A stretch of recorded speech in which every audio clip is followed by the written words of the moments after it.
오민혜 배우님은 광주 처음 오셨나요? 5월에 단풍이 그때 한번 왔었군요.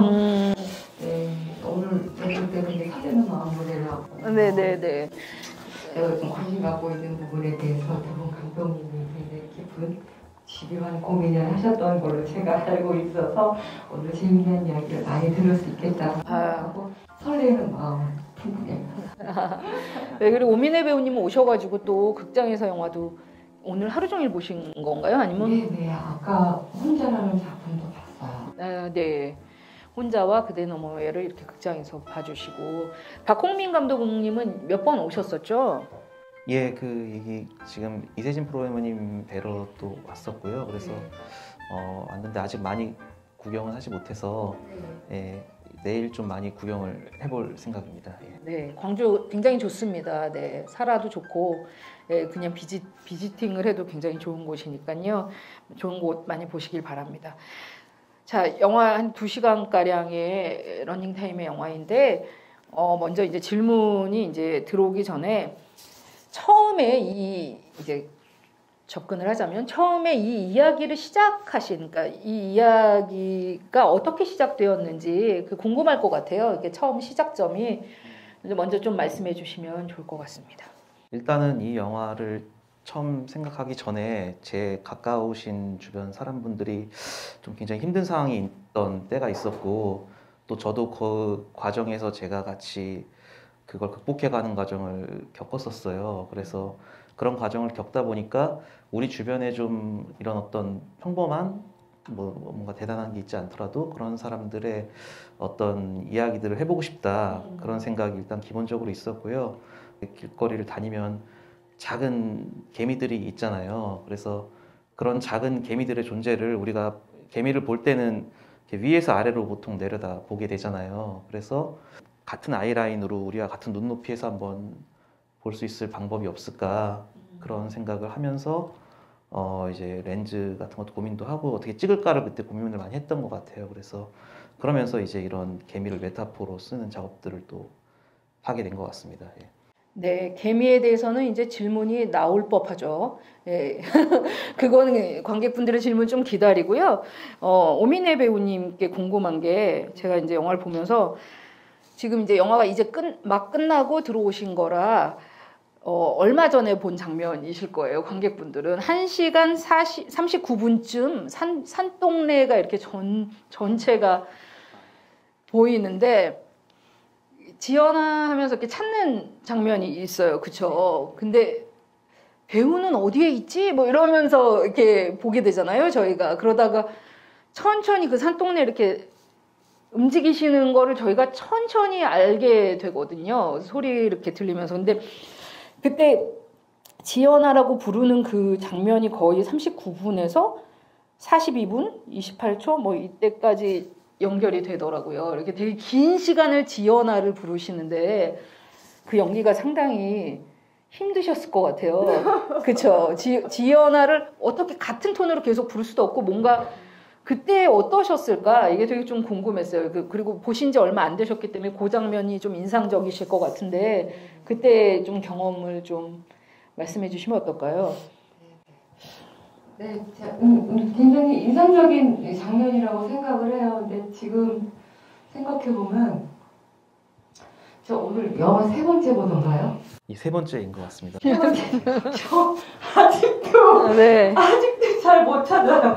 2번 봤어요. 제 모습을 이렇게 돌아다니는. 어디서 나오시는지를 못 찾으시는. 그걸 나중에 저기구나 이제 그때 좀 찾긴 했는데요.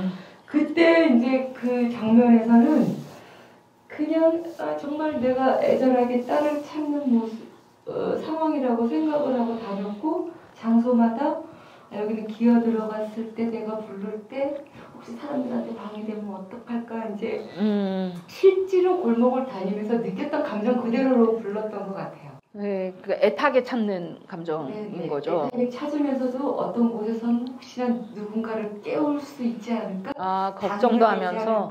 네네, 그런 것도 있었고요. 네. 아니면 담 넘어 혹시 저쪽에 또 있을까? 쓰러져 있을까? 내 지금 뭐 하고 있을까? 뭐 여러 가지 감정들을 막 요소마다 넣으면서 했던 것 같아요. 네, 여러분 그러니까 배우는 확실히 네, 지연아라고 쓰지만 감독은 배우는 여러 가지로 생각을 해서 연기를 하죠. 사실 이 영화에서 그 장면을 보시면 아마 찾기가 쉽지 않으시 거의 픽셀 같은 느낌으로 거의 작게 나오기 때문에 찾기가 쉽지 않으시겠지만 계속 존재하고 있습니다. 그 장면 안에서. 그리고 전의 장면 같은 경우는 굉장히 그 영화가 어떤 인물들의 존재를 찾기 위해서 굉장히 카메라가 노력을 많이 하는데요. 그 장면 같은 경우는 이렇게 고정된 상태에서 이렇게 인숙이 오히려 애달프게 지연을 찾으면서 자신의 존재를 드러내는 그런 느낌의 고민들을 하고 준비를 해서 찍었던 것 같습니다. 네. 자, 이제 질문들이 들어와서요. 관객분들의 질문을 받으면서 또 저희는 얘기를 중간중간 또 이어나갈게요. 예. 현성이라는 관객분께서 영화 속 개미들 진짜 개미는 아니겠죠? 라고 질문하셨습니다. 그 개미 같은 경우는 제가 3달간 키웠었고요. 따로 이렇게 그래서 3달간 키우면서 밥도 주고 제가 이렇게 체크도 하고 그러면서 키웠던 개미들이고 모든 장면 다 실제 촬영한 개미이고요. CG는 없고 합성을 한 장면이 하나 있다면 천장에 기어다니는 개미는 흰색 바탕에다가 개미를 촬영한 다음에 이제 천장으로 합성을 한 커트 하나 있고 나머지는 전부 다 실제 촬영한 겁니다. 예. 예, 저도 좀 사전에 미리 듣고 좀 놀랬던 게 개미가 연기를 하잖아요. 장애물에 부딪히고 막 가려고 하고 막 이래서 분명히 이것은 어느 정도 찍어 놓고 이렇게 뭔가 더 그렸을 거야 라고 생각을 했었거든요. 근데 100% 찍으셨대요. 특히나 2회차에 걸쳐서 개미 장면을 찍었다고 해요. 굳이 얘기하면 한 회차는 더 추가로 반 정도, 하루에 반 정도는 찍고 해서 3회차, 2회차, 2, 3회차 이렇게 되는데요. 개미가 아시겠지만 우리가 원하는 대로 움직이는 건 아니고 네. 그렇기 때문에 상황을 만들어 놓고 카메라를 계속 대고 어느 식으로 움직이는지 관찰을 하는 식으로 거의 채집하는 방식으로 찍어서요. 기본적인 가이드라인은 있었지만 이 개미가 어느 방향으로 움직일지는 전혀 모르기 때문에 계속 긴 시간에 걸쳐서 촬영을 그냥 하는 방식으로 그래서 의도하는 방식과 이게 좀 맞다 싶으면 그 장면을 영화 장면으로 쓰는 그런 방식을 선택했던 것 같습니다. 예. 개미개미님께서 야외 공간에서 롱테이크 촬영이 많은데 일반 통행자들이 없어서 현장에서 어떻게 통제를 했는지 궁금합니다. NG가 한 번 나면 다시 찍기가 쉽지 않았을 것 같은데 롱테이크 촬영 노하우나 에피소드가 있을까요? 라고 하셨어요. 일단은 되게 이런 장면들이 조심해야 되는 게 저희가 그런 공간들을 빌려서 쓰지만 사실 실제 주인은 거기 계시는 분들이잖아요. 일단 첫째는 모든 카메라나 동선 움직임들이 다 정리가 되어 있는 상태여야 됐고 첫째가 그래서 영화 촬영 때 리허설이 있는 게 아니고요.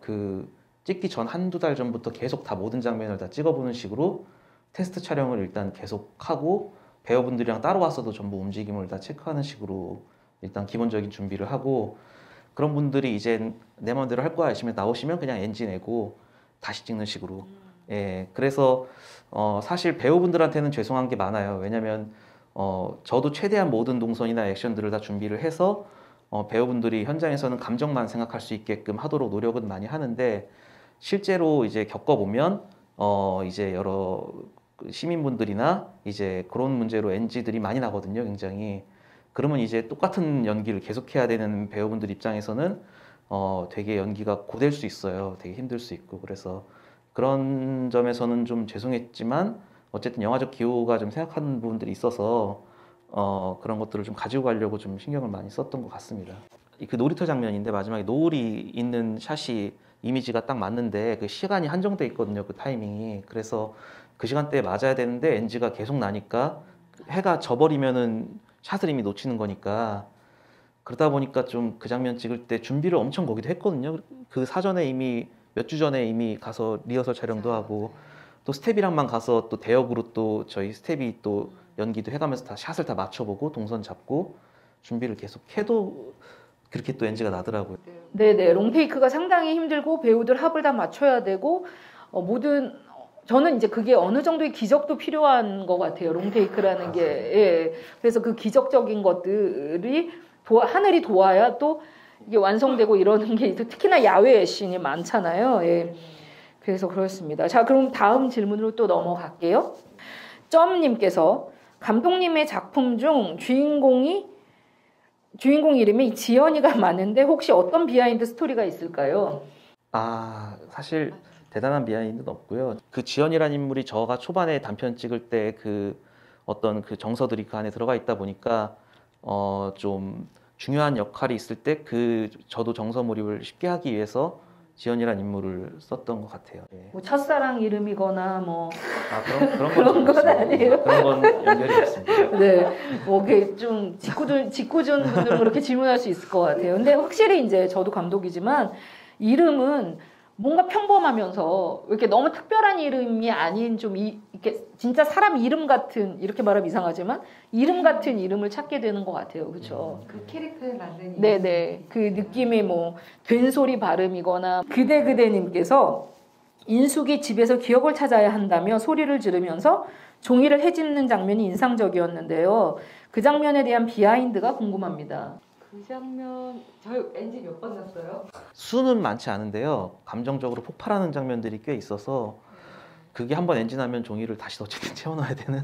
네. 냉장고에도 종이들이 차 있었고 그 다 이렇게 되어 있었는데 이쪽에 보면 냉장고 잘못 건드리면 거기 안쪽에 있는 뭐 램프라든지 이런 게 이렇게 현실적으로 보이는 게 극중의 장면이 아니라 현실이 보이는 것들이 있으니까 그런 거 되게 조심하면서. 동선이 좀 조심스러웠다는 네. 말씀이시죠? 네. 그런 것들이 좀. 그리고 오미래 배우님이 그 장면이 감정이 되게 터져야 되는 장면이었는데 사실은 이게 리허설로 그건 볼 수 있는 장면이 아니거든요. 그 현장에서 그것을 제가 오미래 배우님 좀 기댔어야 됐는데 너무 폭발력 있게 해주셔갖고 저 입장에서는 좀 깜짝 놀랐어요. 그 장면이 사실 조금 많이 빈약해져 버리면은 영화 자체가 근간이 흔들릴 수 있기 때문에 솔직히 좀 무서웠거든요. 찍기 전에 이거 어떻게 해야 되지? 네, 뭔지 알 것 같아요. 예. 그게 막 그림이 그려져요. 그러니까 막 울면서, 그런데 선배님이 오른쪽은 건드리시면 안 되고요. 뒤쪽으로 더 오시면 안 되고요. 근데 우셔야 되고요. 가서 종이를, 근데 위에 건 건드리지 마시고요. 막 근데 그거를 다 기억하면서 그 동선을 다 하면서 감정까지 폭발을 해야 되는 게 사실은 굉장히 어려운 거죠. 예. 그리고 제가 롱테이크 안에서 감정이 어떤 식으로든 저는 다 계속 움직이는 것들을 생각을 많이 하거든요. 근데 어쨌든 그 종이 장면에서 막 이렇게 몸부림을 치다가 결과적으로 또 경호한테는 또 당신 누구세요라는 말로 넘어가는, 그리고 딸과의 충돌 안에서 또 누구냐고 소리를 지르는 그 안에서도 정서적 변화가 있거든요. 그래갖고 그런 맥락들을 사실 짚는 게 쉬운 건 아닌데 그런 것들을 또 정확하게 또 이렇게 감정을 바꿔가면서 그거를 쌓아가는 걸 보고 제가 죄송하면서도 대단하시다는 생각을 많이 했었어요. 그럼요.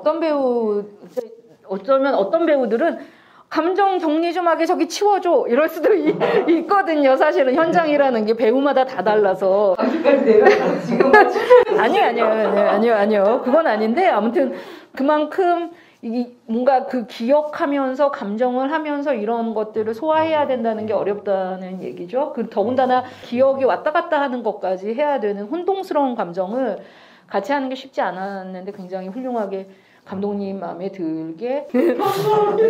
김효성님께서 오민혜 배우님께 여쭙습니다. 저예산 영화와 이른바 상업 영화로 불리는 대중영화 양쪽에서 활발히 활동 중이신데요.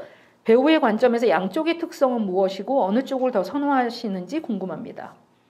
네. 독립영화 같은 경우는 제가 독립영화 너무너무 좋아하는데요.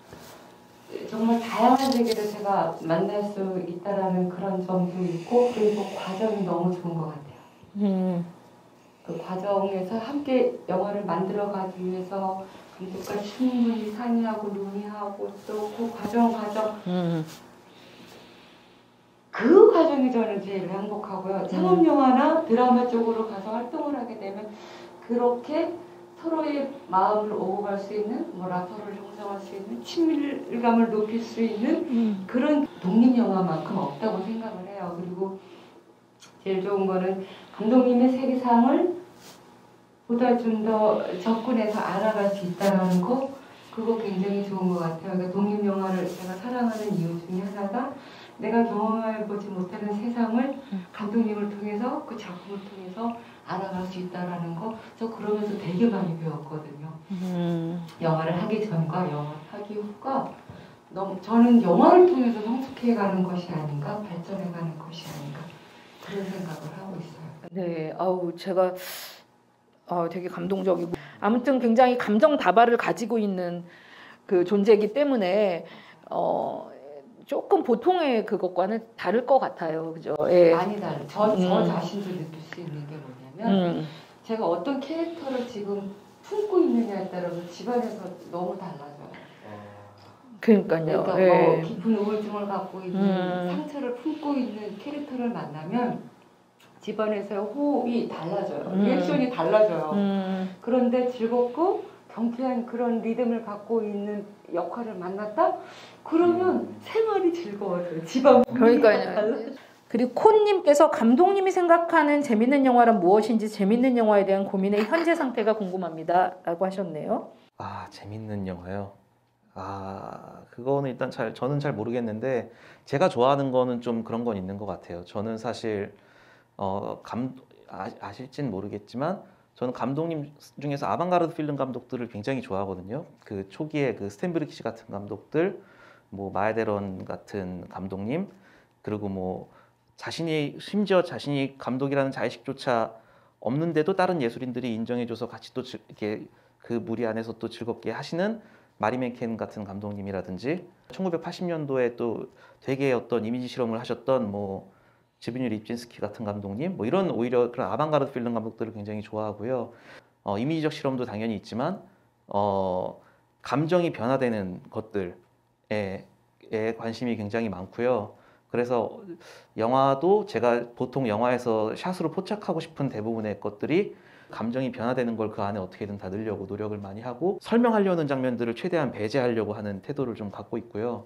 그래서 그런 인물들의 감정 변화나 어떤 정서적 움직임들의 흥미를 갖고 있는 건 있는 것 같습니다. 그리고 또 그런 정서를 이미지적 표현법을 좀 굉장히 다르게 하려는 고민들을 또 가지고 있는 것 같고요. 그 감독님들 사실은 이렇게 잘 모르실 수도 있긴 할 것 같은데 어떤 그 영화적인 어떤 이미지와 사운드의 어떤 실험이나 뭐 이런 것들에 관심이 되게 많으신 것 같고 영화를 통해서도 많이 보이는 것 같아요. 그리고 특히나 이제 골목길 장면. 제가 생각하기에 한국에서 이 산동네 골목길을 제일 잘 찍는 감독이 아닌가.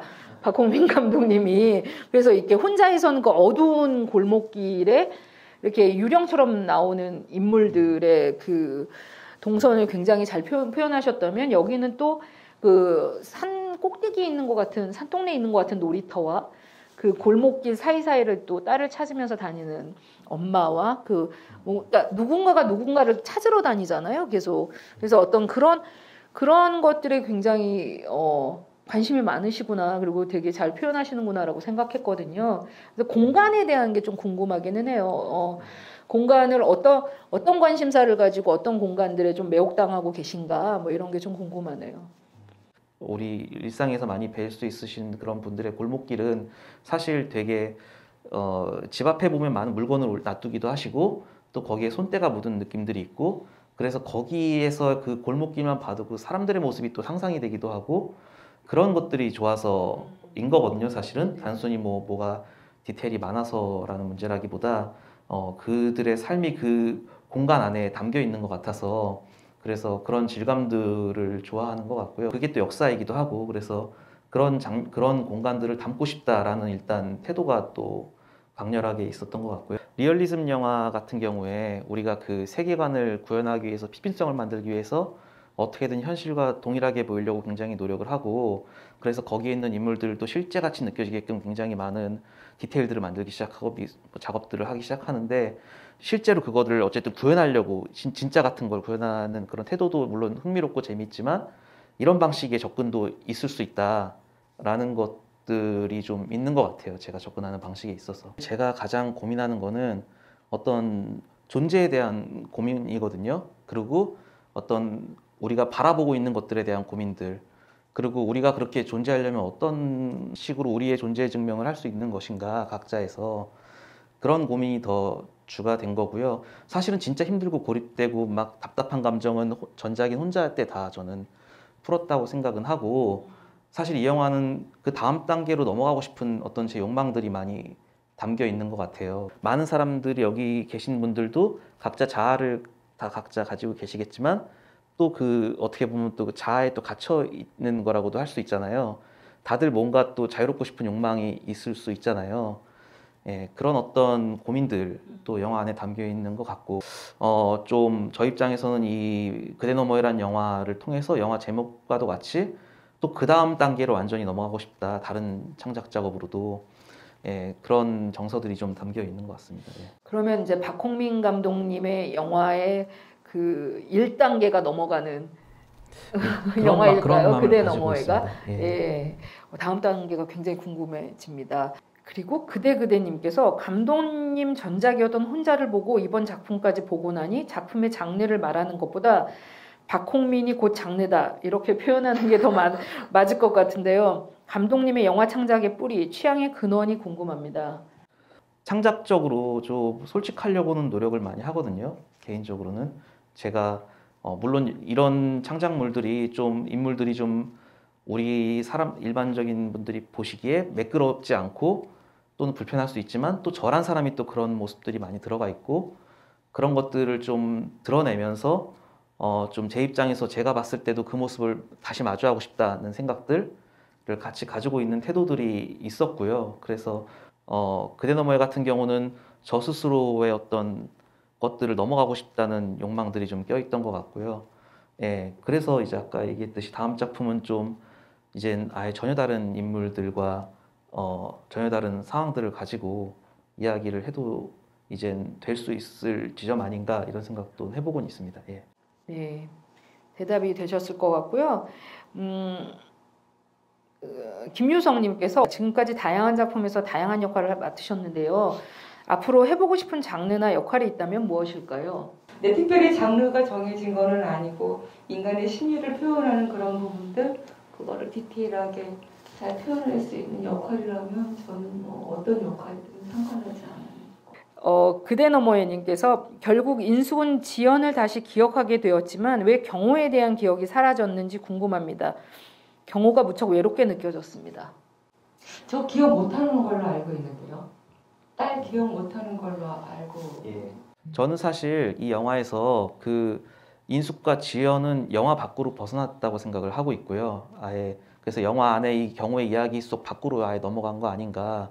그래서 개인적으로는 저는 인숙과 지연도 그들이 서로 존재를 열심히 찾으면서 그들이 그렇게 만난 이상 그들의 관계도 다음 단계 어머니와 딸 관계 이상으로 넘어간 거 아닌가. 어머니가 지금 결국에는 인숙도 지연을 지금 명확하게 기억하는 건 아니거든요. 또 지연도 그런 어머니가 자신을 명확하게 알기를 바라는 지금 태도도 아니거든요. 지금이 서로의 관계에서의 어떤 연대가 있을 뿐이지. 그러니까 영화 밖으로 저는 사실 넘어갔다고 생각을 하고 경호도 사실은 이런 모든 과정을 겪으면서 스스로한테 질문들을 던지고 생각했지 않을까. 그러고 나서 그 다음 단계로 어쨌든 간에 또 글을 쓰잖아요. 그러니까 저는 죽음이라는 게 끝이라고 생각하진 않아요. 예. 여러분, 우리 모두가 어떤 사람들은 또 죽음을 끝이라고 생각할 수도 있지만 사실 저는 그것이 전부라고 생각하진 않거든요. 예. 우리 사람들은 더 많은 것들과 더 큰 폭으로서 영향을 받으면서 지내고 있다. 예. 그리고 누군가의 기억 안에는 또 누군가가 존재할 수도 있으며 예, 그 존재가 그런 의미에선 또 영원할 수도 있다. 뭐 그런 생각들을 저는 가지고 있기 때문에 이 영화가 그렇게 경호가 슬프다고 생각하지는 않습니다. 예, 굉장히 좋은 말씀이신 것 같아요. 누구의 기억 속에는 있기 때문에 존재는 이어진다라고 단순하게 제가 이제 말씀을 드리면 마무리하기에 아주 좋은 그런 감독님의 말씀이었던 것 같고요. 그대 너머에는 9월이나 이제 개봉을 준비하고 있다고 해요. 그래서 여러분이 그 SNS로 많이들 올려주시고 뭐 이런 영화가 있다, 이런 식의 이렇게 각자 좀 많이 올려주셨으면 좋겠고요. 광주까지 오셔서 이렇게 말씀 나눠주셔서 감사하고 마지막으로 감독님, 배우님 한마디씩 듣고 끝내면 될 것 같습니다. 많은 응원 좀 부탁드리고 또 같이 함께하는 여기 오민혜 배우님 그리고 김건우 배우님, 윤혜리 배우님도 많은 응원 좀 부탁드립니다. 감사합니다. 광주에 내려와서 여러분들하고 또 재미있는 추억을 하나, 기억을 하나 만들어갖고 가네요. 개인적으로는 드디어 이 작품에 대해서 조금은 더 이해를 하고 바라볼 수 있었다는 것 같아서 너무 만족감이 큽니다. 그리고 김희정 감독님 또 만나 뵙게 돼서 너무 좋았습니다. 아유, 저도 너무 좋았습니다. 네, 와주셔서 감사합니다. 조심히 들어가세요. 감사합니다.